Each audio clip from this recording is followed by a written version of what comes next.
Welcome to Ultimate Revenge Tales. Tonight you'll hear a story that will crawl under your skin. It's a story about betrayal so deep, so meticulously hidden, that even the people closest to me turned into enemies. Stay until the end, because the twist, you won't see it coming. Before we dive in, hit like and subscribe if you enjoy what I do here. And drop a comment with where you're tuning in from and what time it is. It's always fascinating to see who's listening around the world. I was living what most would call an ordinary American life. I had a decent job in real estate, a modest house in a quiet suburb, and a family I thought I could trust. My son, Ethan, was 8. Bright, full of jokes and wild imagination. My daughter, Lily, was 12. Moody, yes, but fiercely loyal. And then there was Diane, my wife. We'd been together 15 years. She had a smile that could disarm a room, but I didn't yet know how sharp her edges could be. At first, everything seemed normal, but there were signs. Tiny ones I brushed off as paranoia. My coffee cup would go missing and reappear a day later with lipstick smudges I didn't recognize. Dinner conversations became uncomfortable, subtle digs disguised as jokes. You're lucky you have this job. Some people would never survive without it, she said once, laughing, but the look in her eyes lingered longer than the laughter. I chalked it up to stress. Work was demanding, and parenting wasn't easy. Still, something felt off. There were meetings she claimed to attend alone, texts she hid, errands that didn't exist.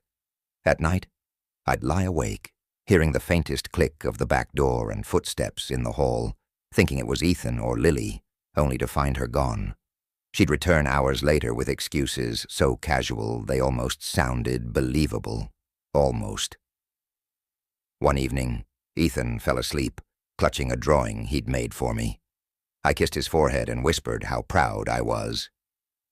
Diane watched from the doorway, her arms crossed, and muttered under her breath, "You'll never really be enough." I froze. It was soft, almost too soft, but I heard it. That phrase would replay in my head for weeks. I thought that was just a bad night. But it wasn't. Something was brewing beneath the surface. Something I couldn't yet name. And whatever it was about to shatter my world. It started with money. A lot of it. Not just savings, not just my trust funds, but the kind of money that changes lives. Diane had been quietly siphoning funds from our accounts. At first it was small transfers, gifts for friends, a new car, charity donations that didn't exist. I confronted her once. "Why are you taking money without asking?" I demanded, trying to stay calm. "Oh, come on," she said, with that sickeningly sweet smile. "You don't care about details. You just want control, control." That word would haunt me. I wanted to scream, to lash out, but I couldn't. She had the upper hand. The next week, I discovered she'd liquidated an entire investment portfolio. $60 million. The house, the cars, everything, gone. And when I confronted her again, she laughed. "You should be thanking me," she said, her voice ice. "I'm protecting myself." You'll never understand. I felt rage boil over, a visceral, bone-deep fury I had never known. And the worst part? I still loved her. I still wanted my family intact, even after she'd erased our financial future overnight. Then came Ethan's accident. A simple fall at the park, nothing serious, but it was enough to tear my world apart. I rushed to the hospital, my heart in my throat, only to find Diane at the front desk, whispering to the nurse, casting guilt-laden glances at me.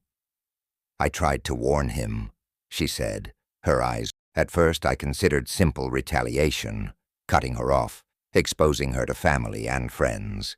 But that wouldn't be enough. She thrived on chaos. She needed a controlled, surgical lesson.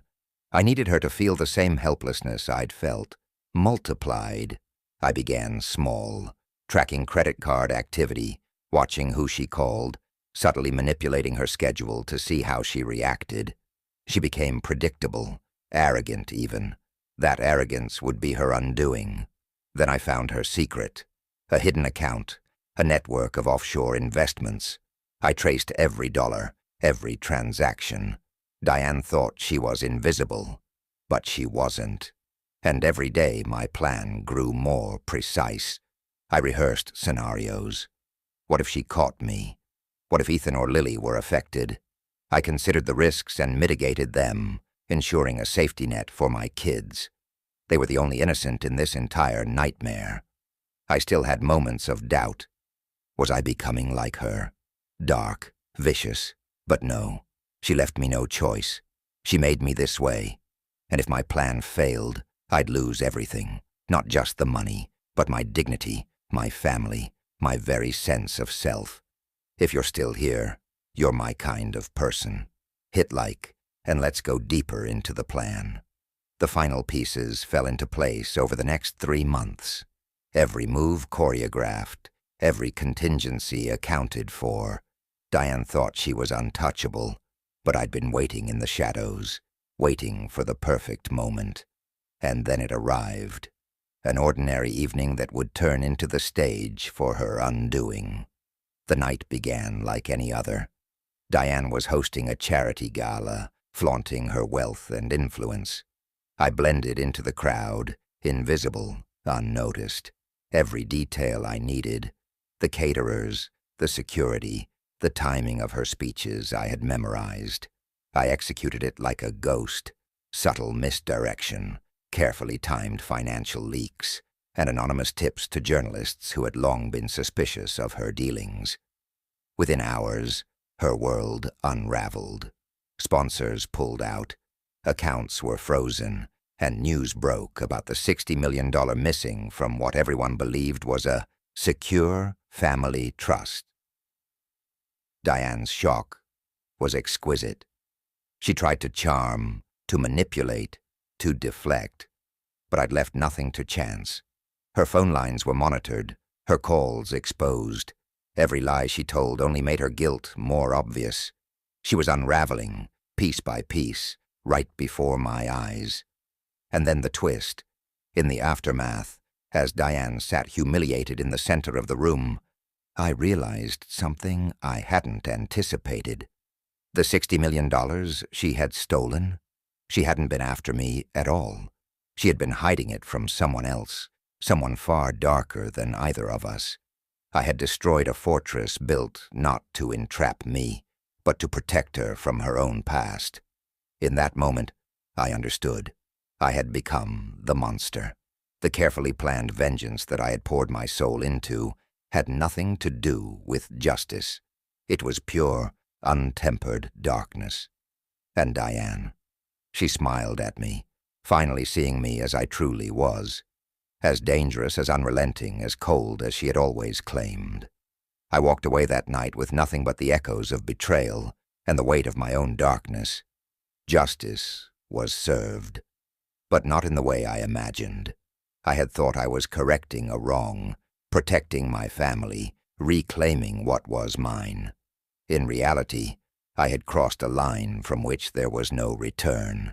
Ethan and Lily survived, oblivious to the depths of the shadows I had embraced.